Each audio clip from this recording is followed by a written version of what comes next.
Alright, nandito tayo ulit sa ating susunod na gagawin at this time ay tatry muna natin install yung ating VS Code. So pupunta muna tayo sa ating browser. Ayan, so i-close muna natin tong ating portfolio page and then close din natin ito. At mag-type tayo ng lagyan natin dito VS Code. Ayan. So, makikita nyo kaagad sa first page, kung hindi man, kung meron mga ads dyan o ibang lumabas, so tingnan nyo lang yung ating Visual Studio Code na link. At dito ay makikita nyo yung link niya is code.visualstudio.com.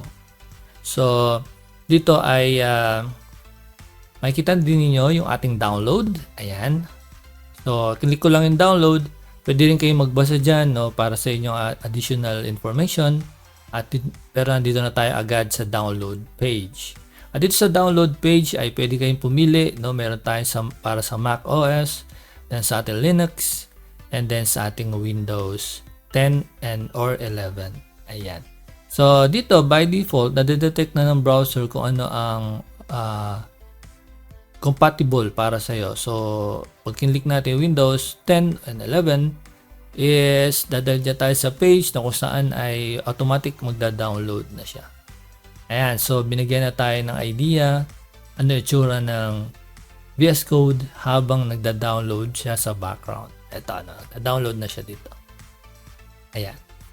So, para magkaroon tayo ng idea ano pwede nating gamitin sa loob ng VS Code. So, pwede siya sa kanya C, C++, sa kanya extension, Python.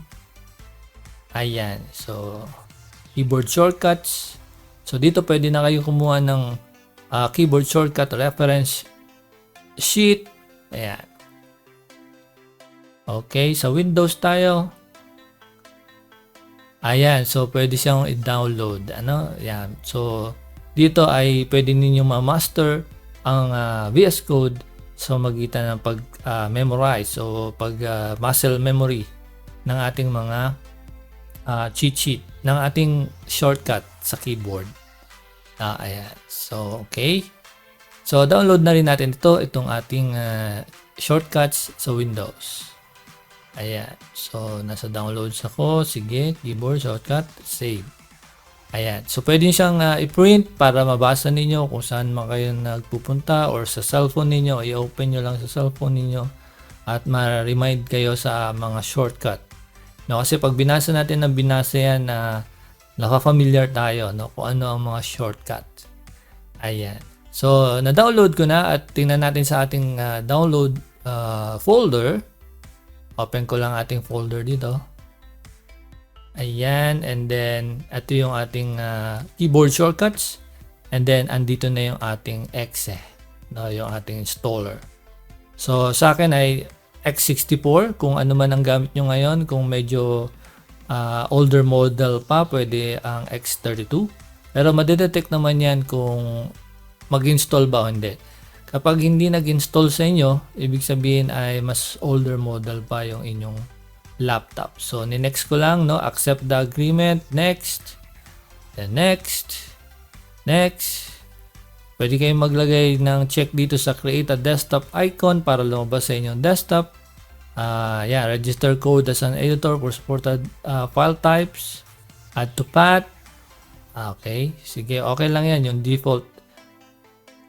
Okay, so ito lang chinek ko, create a desktop icon. By default na yung iba, and then install. So, tingnan natin paano siya install. Ayan, hintayin lang natin. No? So, para magkaroon tayo ng idea, bakit kailangan natin ang VS Code text editor, kagaya ng VS Code, is para matulungan tayo sa ating pagko-code, sa ating pagtatype. And then, the same time, meron na mga built-in yan na pang-testing, pang-debugging, mas mapapabilis ang ating pag-process ng pagsusulat ng code. Ayan. So, nag-open na ang aking VS Code. Kung bakit black, Kasi ang aking team ay naka-dark team.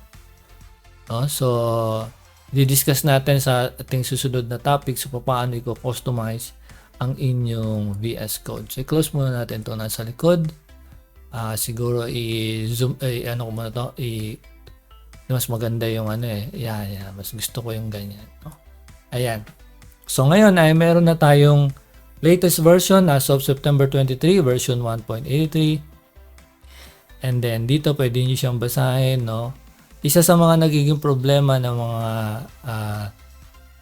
mga baguhan, including myself, no, nung ako'y baguhan, ginagamit ko siya ng itong VS Code, ginagamit ko siya ng hindi ko siya kilala, na hindi ko siya binabasa yung documents, hindi ko siya inaaral, no? Basta lang gagawa lang ako ng file, no, and then magko-code na kagad ako. So napakaganda na kung ito ay babasahin ninyo yung mga issues. Ayan, para malaman ninyo na hindi pala ang problema pala ay hindi code ninyo. No, hindi pala code yung problema natin. Meron palang issue mismo sa VS Code. May mga pangyayaring ganyan na gusto mong i-run yung program pero hindi nag-run kasi yung VS Code pala yung may problem, kailangan mo siya i-update, no?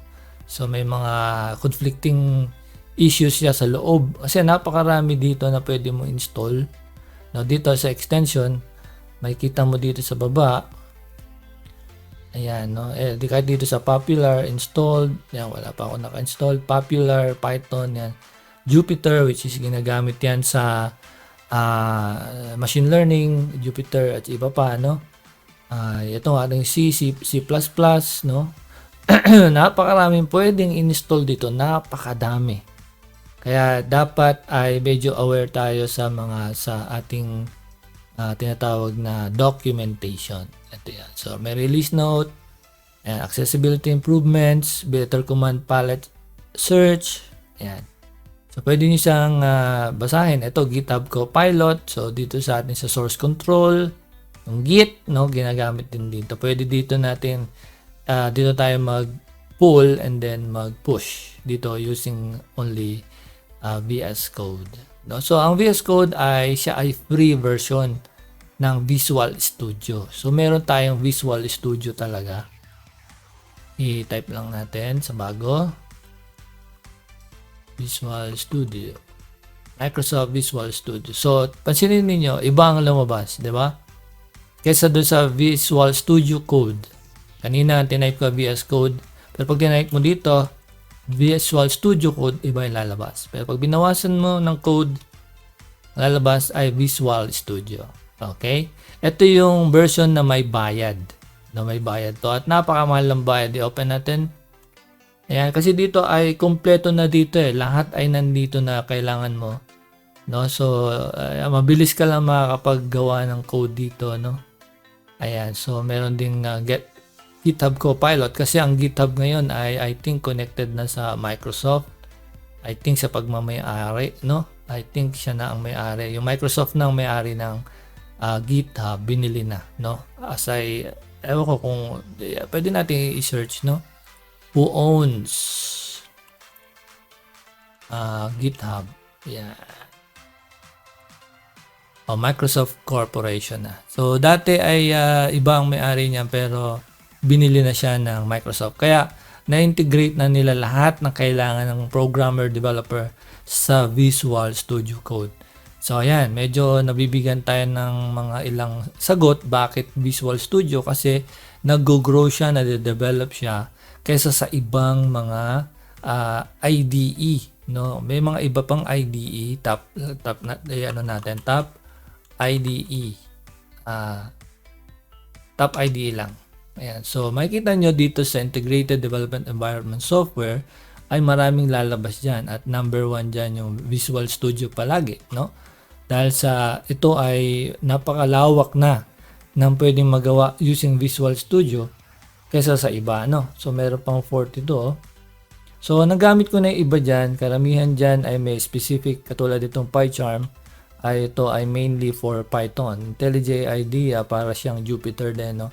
Para rin siyang, I think, Android Studio, IntelliJ IDEA. So, iba-iba yung parang pinaka-focus ng mga nandito. While sa Visual Studio, though hindi ko siya pinopromote as a marketing or a fanboy kasi meron ganang Visual Studio lang. No, hindi lang. Dapat meron ka ring ibang natatry na IDE kung saan mo feel na mag-work. Pero ang isa pang reason bakit Visual Studio, sapagkat yung iyong mga kasama sa company, probably malaki yung chance na gagamitin nila ay si Visual Studio. So kapag kayo ay nag-collaborate at magkaiba kayo ng IDE, so medyo maliligaw ka. Asan nga ba dito yung, alin nga ba dito yung ano? So malalo pang tatagal, no, ang inyong process kasi hindi ka marunong sa Visual Studio. So that's why ito ang magandang simula kung saan dapat natin matutunan ang pag-edit ng code, ng text for programming, Visual Studio. And then kung gusto niyo gumamit ng ibang mga IDE like Sublime, wala yata dito ang Sublime. Okay. So ako meron ako Sublime dito. Kung alin ang gusto nating sunod na aralin, no, pwede. So parang pinaka-base lang natin is itong Visual Studio. Pero kung napapangitan kayo sa kanya, nahihirapan kayo, okay lang lumipat sa iba. Importante, alam nyo to. Dahil itong ginagamit ng karamihang developer at the same time ng company. Kaya kung saan ka mag-apply at ang gamit nila ay Visual Studio dahil marami silang app using Microsoft at Visual Studio ang compatible talaga doon. Pag Microsoft, dapat marunong ka dyan. No? Hindi yung pag nag-apply ka, pagdating mo sa loob, pinatingnan sa'yo yung code, pinapa-edit sa'yo, tapos pinaparan sa'yo using VS Code, di mo alam. So, bagsak ka agad, no? Doon sa ganong simple pa lang. That's why we will be needing na matutunan talaga ang Visual Studio. Alright? Sige, sa next lesson ay i-discuss na natin ano ang kanyang UI. Alright? Magkita po tayo muli. Bye-bye po.